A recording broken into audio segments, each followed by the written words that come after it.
Welcome home to USA Global TV and Radio, a place where dreams take flight, with authentic storytelling, diverse perspectives and meaningful conversations, where global stories unite and bridges are built beyond all borders. Discover world-class education, entertainment, hope and inspiration. Together, we're building bridges worldwide. Subscribe to our channel, USA Global TV. Download our app, USA Global TV. Be our guest or join our team. Visit usaglobaltv.com. Thanks to our founder and executive producer, Dr. Jacqueline Kerbeck. Music score by Yeffy Tang from Cloud Road Music. Voiceover artist Mike Porter. Creative direction by Paul Garcia. USA Global TV and Radio, your home for global connection. All rights reserved. This video and its contents are the exclusive property of USA Global TV and Radio. Unauthorized use, duplication or redistribution in any form is strictly prohibited.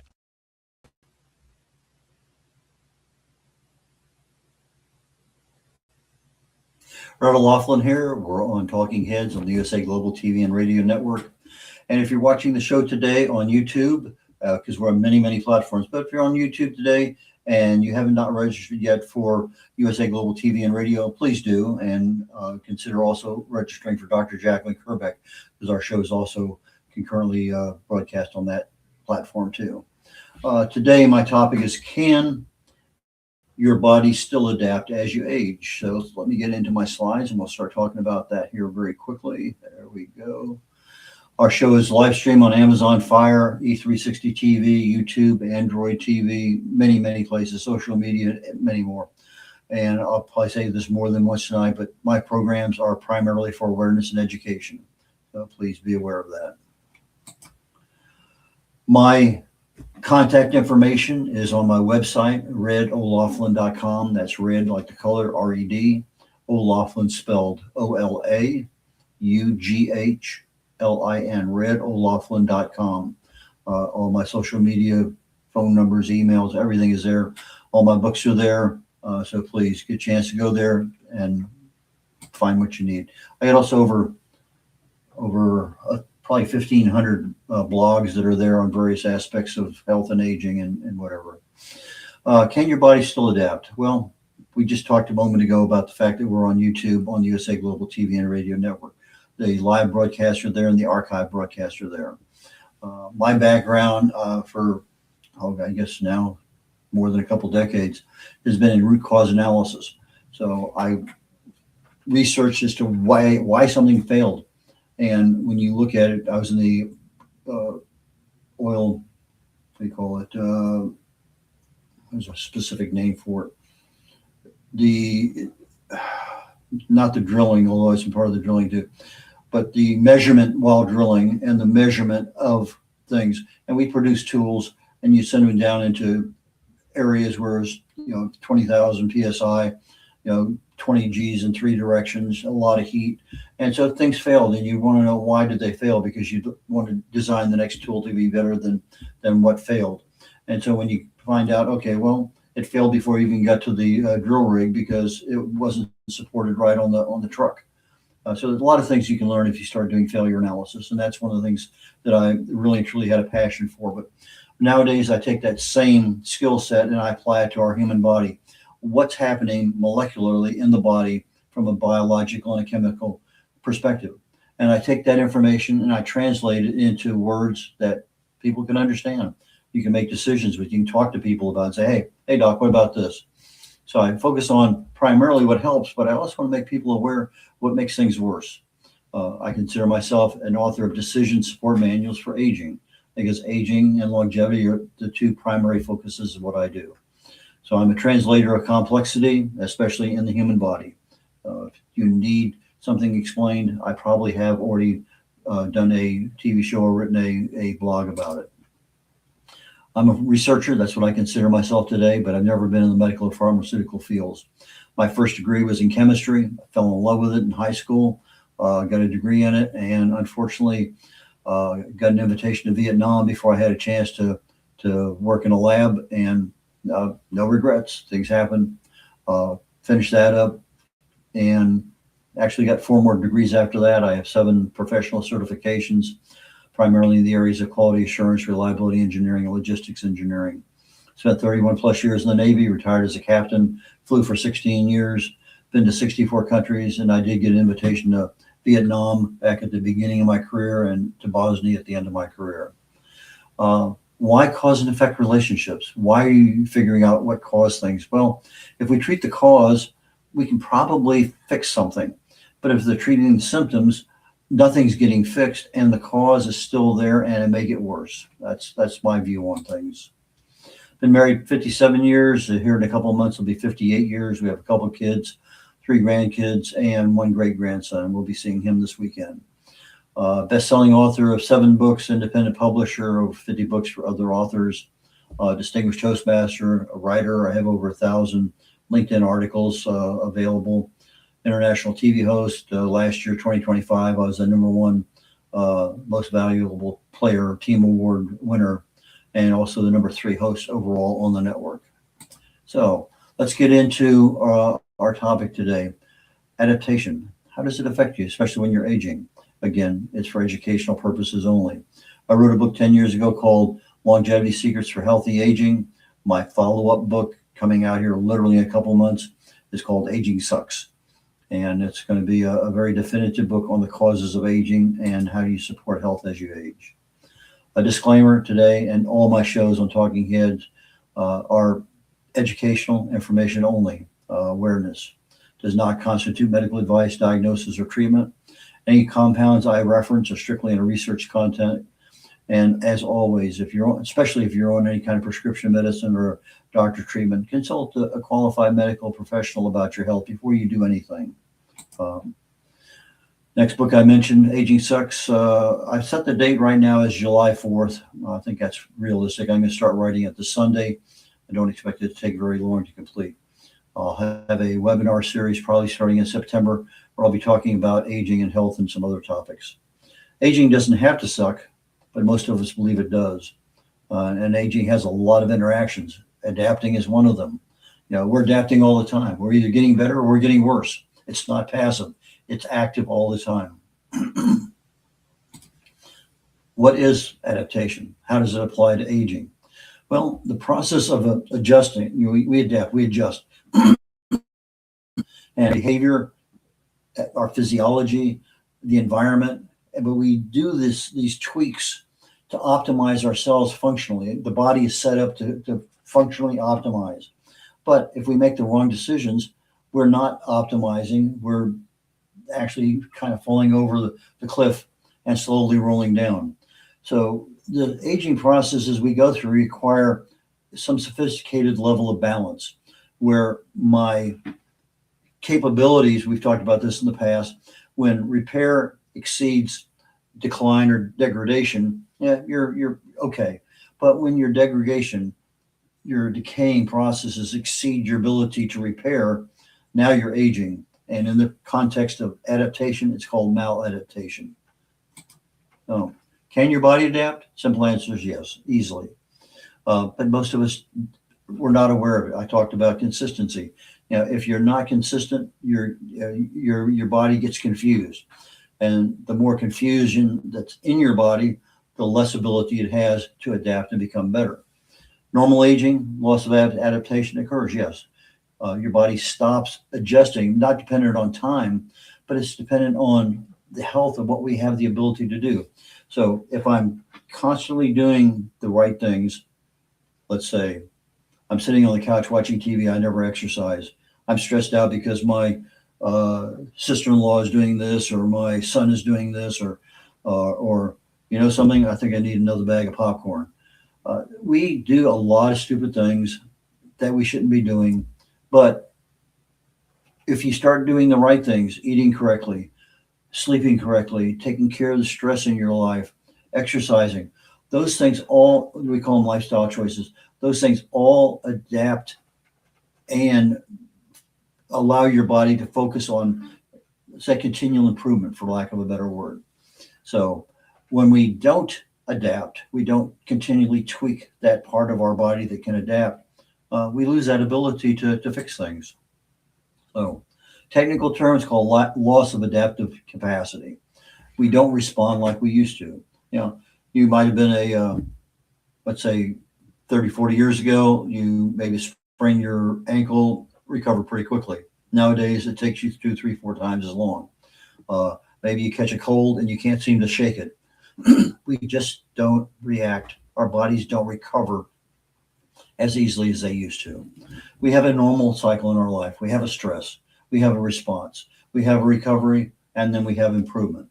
But aging, as we get older, 40, 50, 60, 70 years of age, causes sometimes that cycle to break a little bit because the response mechanism isn't sufficient, or I can't get the same level of recovery, or my adaptation doesn't lead to the same level of improvement. So when I age, I'm looking at no recovery, no improvement, decline, and my age is starting to show, because that recovery is really and truly critical. If I can't repair what's fixed, I'm always going to be in a non-optimum situation. And that's the way age affects us. So when adaptation works, repair is greater than our damage that's occurring, and that damage is 24/7, 365. And I have a relatively healthy lifestyle. Yeah, I can get a virus, I can have a car wreck, I can have a lot of things happen to me. But in a normal, everyday working world, we're generally healthy. Maladaptation means damage is greater than our body's ability to repair itself, and aging accelerates. You take a look at pictures of our presidents over time, go back however many years you want. Here's a picture when they were elected, here's a picture when they left office. I mean, aging in 4 years or 8 years is amazing. It's how do we handle the stress? How do we handle other aspects of our normal everyday life, our eating? You're just, so many times we come home, I'm too tired, I don't want a fixed meal, I just want to sit down and have a beer and watch TV. We start changing. We're not consistent with the good things that we're doing. So if I start looking at the hallmarks of aging, it'll help me understand a little bit about adaptation, maladaptation. So mitochondrial dysfunction, I'm a big believer that if you have happy mitochondria, you're going to have a happy life, because mitochondria is where everything starts. Mitochondria start having a problem. It's called dysfunction. It's a hallmark of aging. That essentially means our cells are unable to produce enough energy for our body to do things. And part of the recovery is I have to have the energy to make those particular chemicals or molecules at the locations where they need to be, whether it's repairs on our kidneys or our lungs or someplace else. I need that energy. I need the mitochondria to work properly. So when our mitochondria can't make the repairs, I start having damage accumulate inside the cell. This is called your mitochondrial DNA. Just like your own DNA in the cell, the mitochondria have their own. And over time, damage accumulates. I can't get it fixed. We have inflammations called reactive oxygen species. That increases also. And we have a function in the cell. It's called autophagy. And it's like autophagy, but it's for the cell itself. The cells can't function. So our energy production is lost.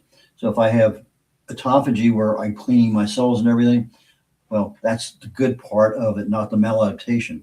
So these are things that happen. And at the cellular level, all of these things are starting to build up and build up and build up and build up. And then finally, the cell can't function.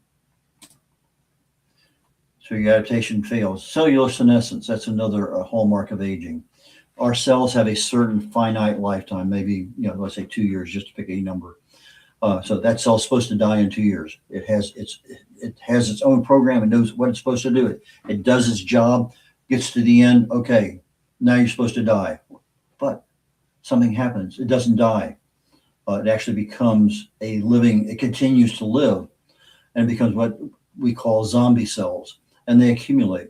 And part of the problem is our immune system can't tell the difference between that zombie cell and a real cell, so it doesn't do anything. We kind of lose that ability. Our immune system falters a little bit. So I can't tell the difference between real and others. And not only with the cells, but with a lot of things. So I started getting this what's called chronic inflammation. And when that happens, at the bottom of my DNA, I have what's called telomeres. And it's as the cell replicates and grows, I lose just a little bit But when I start having this inflammation, instead of losing this much, I lose that much. So the cell starts having issues. A lot of things are happening down there at the cellular level. So I have oxidative stress, which now also is happening. So I have inflammation. The next level up when that inflammation is not controlled is oxidation. So now I have the cell going through oxidative stress, which induces this mitochondrial dysfunction we've been talking about. So if I look at the stem cells, I'm still having the same kind of thing happen there. I have mitochondrial in the stem cells like everywhere else. So my stem cells are supposed to come in and replace the bad cells. It's not happening. So I'm having an issue where this is bad. This should be fixed. It's not getting fixed. It's getting worse. So I'm starting to increase my risk of getting some kind of disease. We have a thing called in the hallmark of aging called epigenetic alterations. Our genes understand what they're supposed to do. They're programs. They are, you do this and that happens. But a gene is like a light switch. It turns on or off. And our lifestyle choices, our diet, our exercise, our stress management, the quality of our sleep, all are what's called epigenetic. They changed whether that switch is on or off. If it's supposed to be on and you have a good lifestyle choices, then the cell's going to be operating exactly the way it should be. But sometimes, maybe we're a little overweight, 30, 40 pounds, maybe a couple extra 7, 8 inches in the gut. Maybe we're just stressed out at everything. I can't sleep well. A lot of things are happening. Those changes in our lifestyle affect that epigenetic switch on our genes. So all of a sudden, our signaling due to aging and due to our lifestyle choices is a bit in chaos. It's confusion, and it's not working the way it's supposed to. And the signal that comes in isn't the signal that it recognizes, so nothing happens, or something happens it's not supposed to. Another hallmark of aging is called altered cell communication. The cells stop talking. In other words, I have a cell here, I have an organ over here with a cell that says, so this one here, the brain says, do this. It sends a signal down this path, gets to that cell over here, boom, do this. And, whatever happens, happens. That's part of our peptides and our hormones and all the things that go back and forth and basically are messengers, and they're going out and telling everybody, do this, do that. But as we get older, these things start to have a problem, and it's called altered cell communication. The signals become weaker. They become slower. They have confusion. They're noisy. You can't interpret them properly. So you may send out the right signal, but it doesn't get responded to properly. Or the signal goes out and has some problem. It gets to the end and, okay, you want me to do that? I'll do it. Even though it's wrong, they'll do it. So, and aging causes more cell debris, inflammation. All of these things are there. And as a result, all the things that I want to have that should fix me, that should help me recover in my normal process are now not working properly. So my maladaptation, it was here, now it's here, now it's here, now it's starting to flood my whole body. So it's it's a small flood. Adaptation requires balance. And I'm not talking about our out there, we're on a treadmill, we're on a tie wire. No, I'm talking about balance, hormonal balance, nutrient balance, all of those things, emotional balance, all of those things that we keep in balance because we're 25 years of age, and no matter what we do, everything stays in balance because we have really good systems. But by the time you get to 75 years of age, we are not quite the same. We're not maintaining ourselves at the same level of balance that we did 50 years ago. If we have too little stress, and stress is good. If we have too little stress, we have a decline. If we have too much stress, we have a breakdown. So we have, kind of a balance situation. I need the right stress levels because that causes an improvement, which causes control. So if I'm looking at a hallmark of health, not a hallmark of aging, but the health, I have to have balance in my energy production, my mitochondria are working, my repair systems are working, my balance signaling is working. All of those functions are going exactly as they're supposed to. That's what I want to have happen. I need consistency, and I need what do you call it? Let me back up just a second here. I want the balance where I'm in the middle of everything. I'm not over here to the side and starting to lean down and fall over.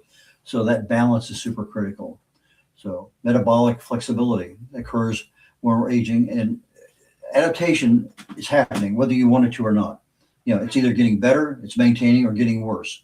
If it's good, you want it to maintain and you want it to be able to improve incrementally. But if it's failing and we're not doing anything to fix it, our health is going to go downhill. Our aging is going to become very evident quickly. So that adaptation is happening whether we want it to or not. But we have control over it. Lifestyle factors, again, your diet, your exercise, your sleep, your stress management. All of those can help defeat the hallmarks of aging, but they also support the hallmarks of health. So our bodies adapt to patterns, not events. We talked about this in my session on consistency. I need a consistent pattern, not okay, I'm going to have a party tonight and get drunk and have all sorts of stuff, food. No, you need consistency, that the patterns are telling the body this is what needs to happen. So a single event, not going to hurt you. But single events lead to two events. It's like that cookie. You walk by and you see it and you take it, or that one chip, you can't just eat one potato chip. That you pick it up, eat it, that's not a big deal.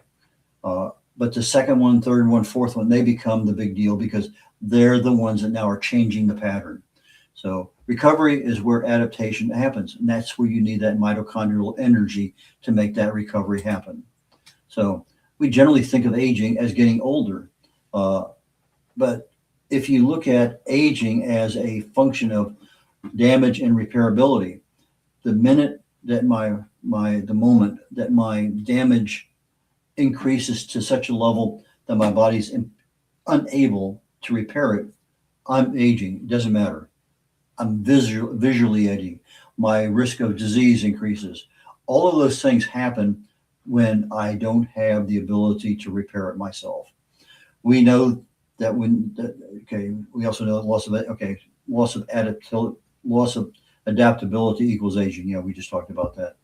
So if I wanted to be right in the middle, I need to fine tune my lifestyle choices so that I know I'm getting the right nutrients I need, I'm getting the right calories I need, I'm exercising on a regular basis, consistent basis, I'm managing my stress, I'm getting good quality sleep, and I'm consistent in everything I'm doing so that I'm keeping my support systems intact to recover and to keep incrementally adapting to a better lifestyle. Exercise, the type and dose matters.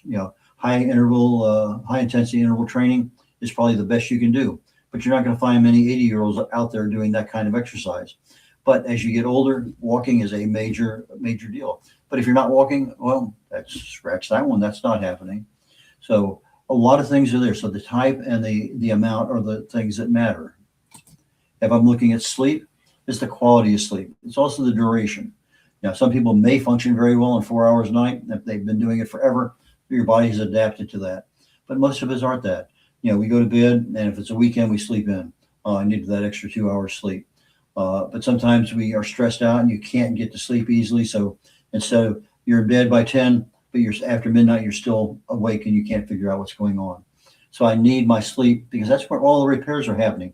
When I get into my deep sleep, that's when the body begins its repairs. If I can't get into that deep level of sleep, repairs don't happen. Nutrition, it's the fuel.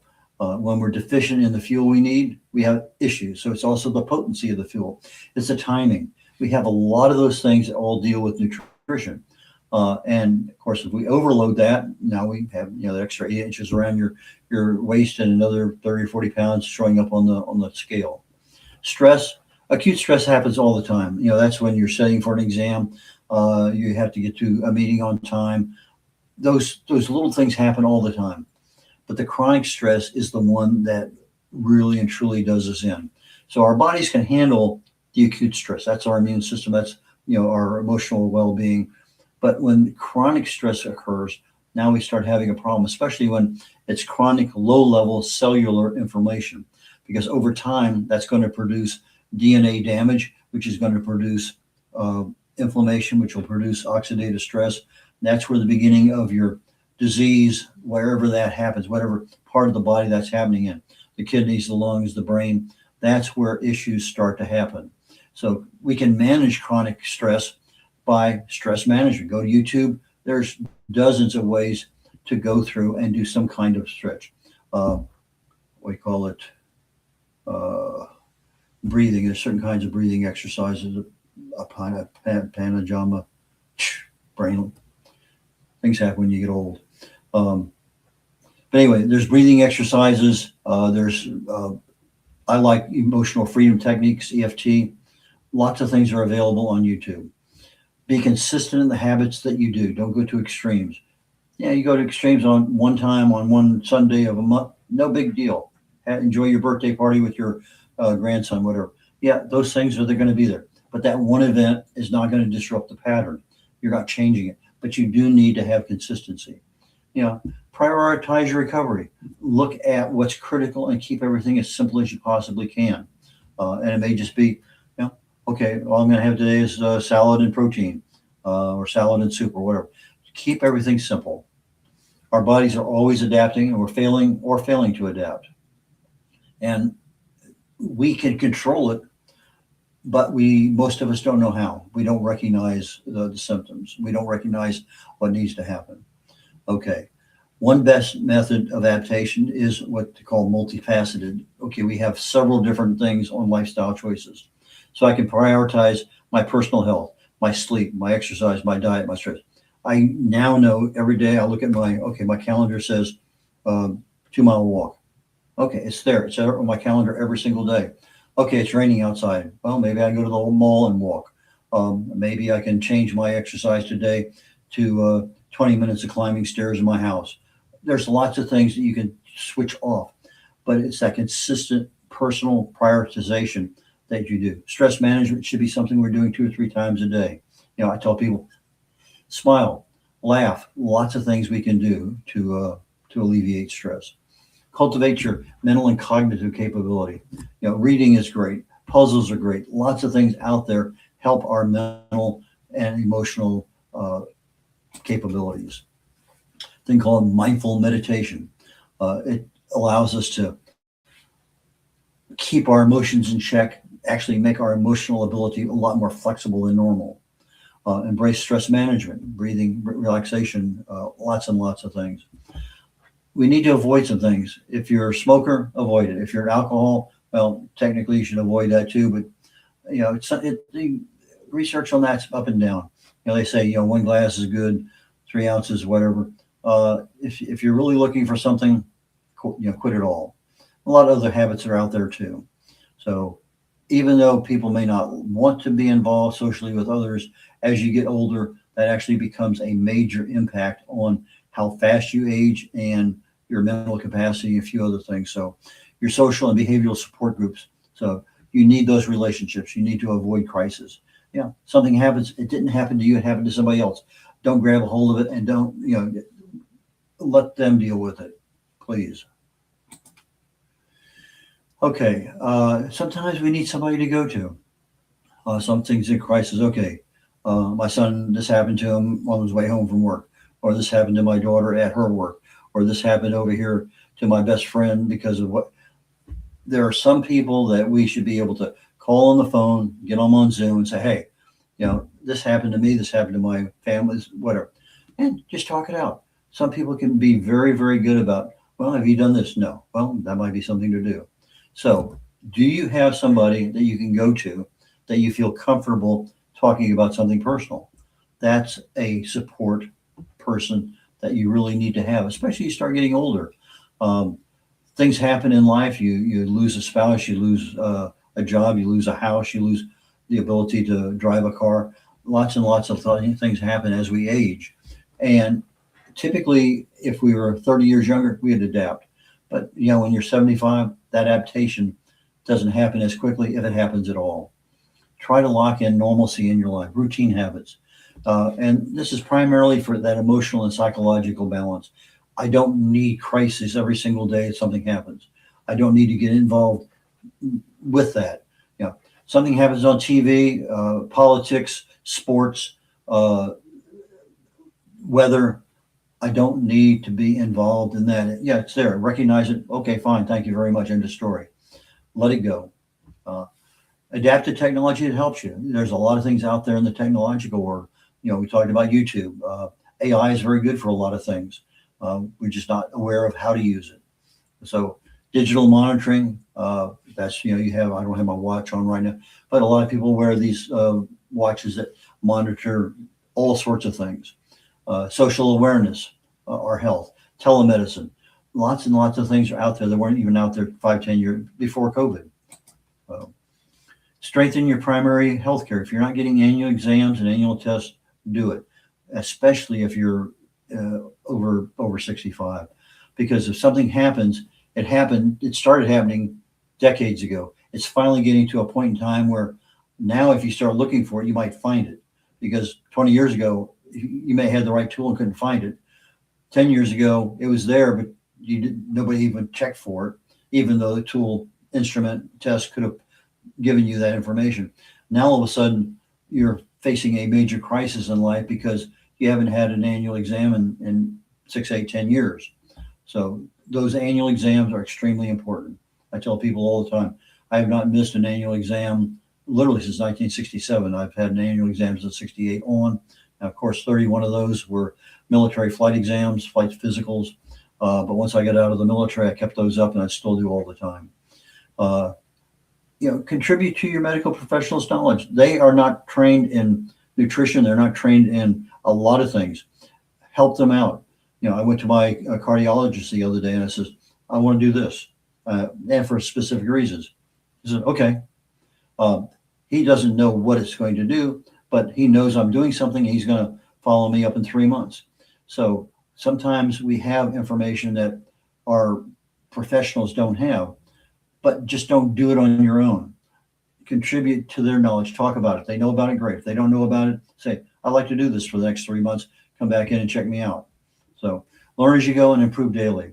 Now, the standard plan, do, study, act, use that judiciously, because sometimes things get thrown into a turmoil during a study or during an act. It doesn't happen the way you want. So judiciously plan, do, study, act. Practice proactive resilience. In other words, let's say tomorrow electricity's off for a week. What do? We're entering hurricane season here very shortly in Texas. What do you do in that particular case?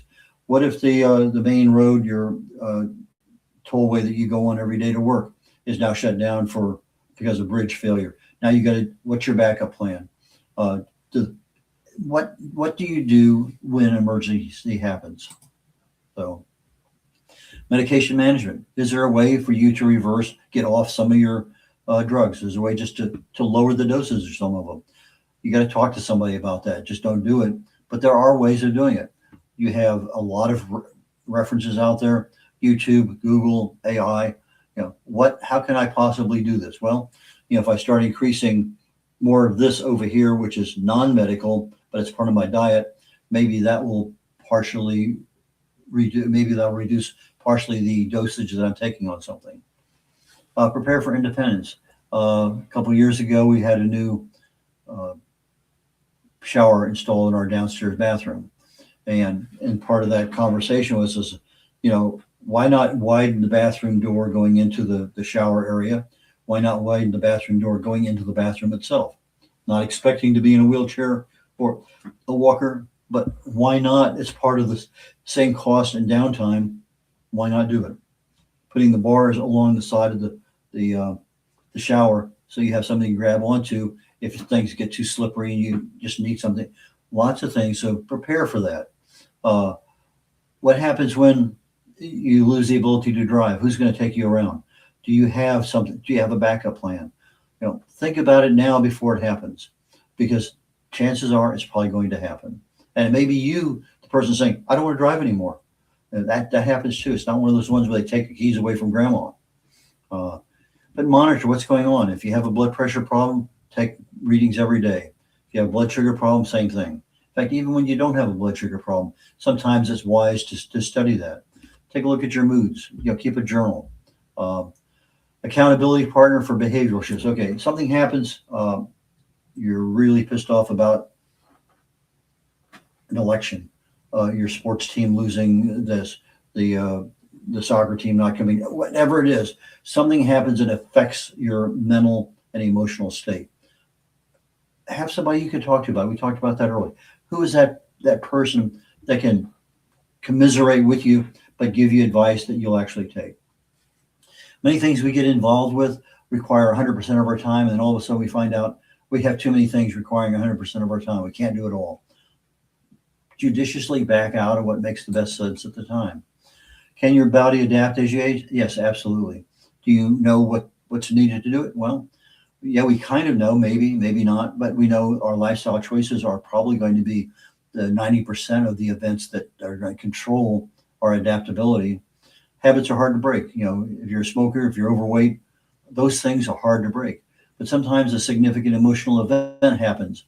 And that is when, maybe somebody 20 years younger than you dies of a heart attack, or somebody else has a stroke. Sometimes that emotional event triggers a change in you. What resources do you have that are really available? What do you know? What happens when?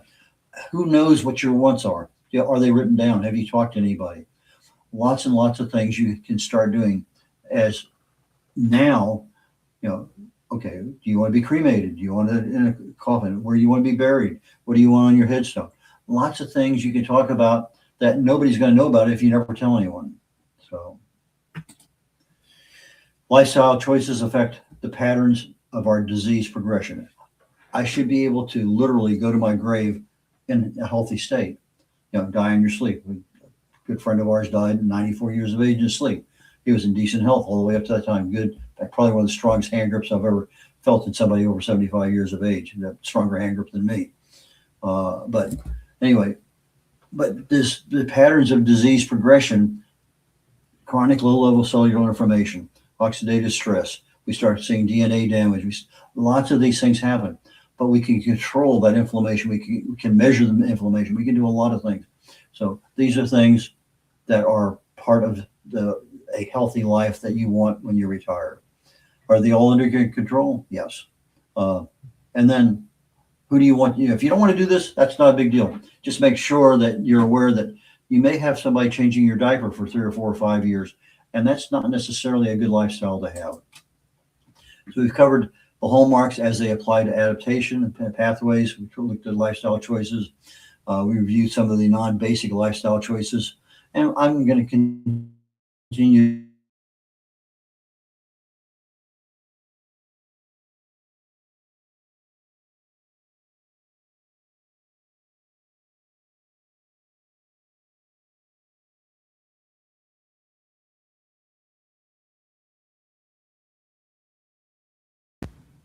Peptides are out there now. I think it's going to be the next major improvement in medical care. Exosomes, red light therapy, our vagus nerve, artificial intelligence, urethrin A, caloric restriction, extended fasting, rapamycin, C1. Lots of things are out there. Those probably don't mean much to you at all, but that's part of the future. We're adapting all the time, and our knowledge base is changing. The way you're treated today is not necessarily the way you're going to be treated 5 years from now. So what causes maladaptation? It's biological, it's genetic, it's trauma, it's environmental, it's behaviors, it's habits, it's our anxiety, it's our coping. Way too many things happen to us daily. What causes adaptation as we age? Practicing good lifestyle choices, produce good versus the bad results. Choose a good one. And I think this is my last slide. Yes, it is. My book, Aging Sucks, right now planning on coming out the 4th of July. I'm planning some webinars that will support my book middle of September. The Beatles had a song I love way back when, The Battle of John and Yoko. One of the main taglines in there, it's not easy. You know how hard it can be. And I love the Navy SEALs motto, embrace the suck. Age is hard to deal with. It's really hard. I'll leave you with that thought that, it's not easy, how hard it can be, and you have to embrace it. Take care, y'all. Bye now.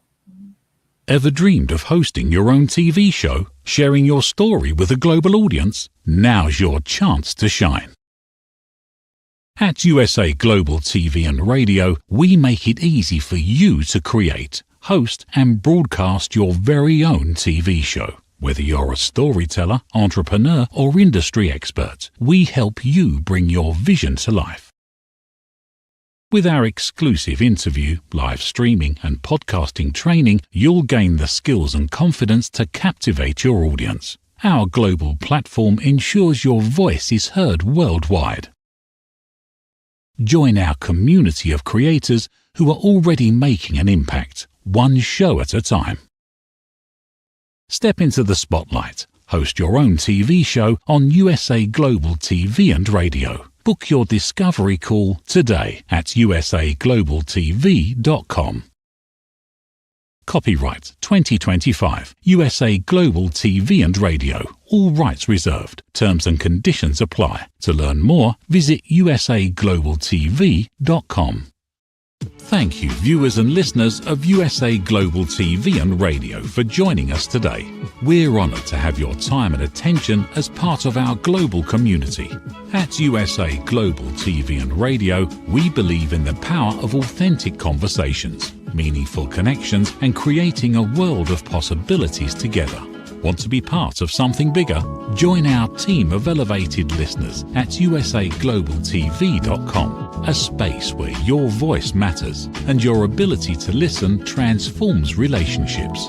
Stay connected with us across all our platforms for thought-provoking discussions, expert insights, and empowering stories. Subscribe to our channels at youtube.com/c/USA Global TV. Follow us on social media and explore the endless opportunities we're creating for growth, learning, and inspiration. Together, we're not just broadcasting, we're building bridges and changing lives one conversation at a time. For inquiries, contact us at info@usaglobaltv.com. Produced by Executive Producer and Director Dr. Jacqueline Kerbeck. Voiceover by Mike Porter. Creative direction by Paul Garcia. All rights reserved. Visit usaglobaltv.com to view our full terms and conditions.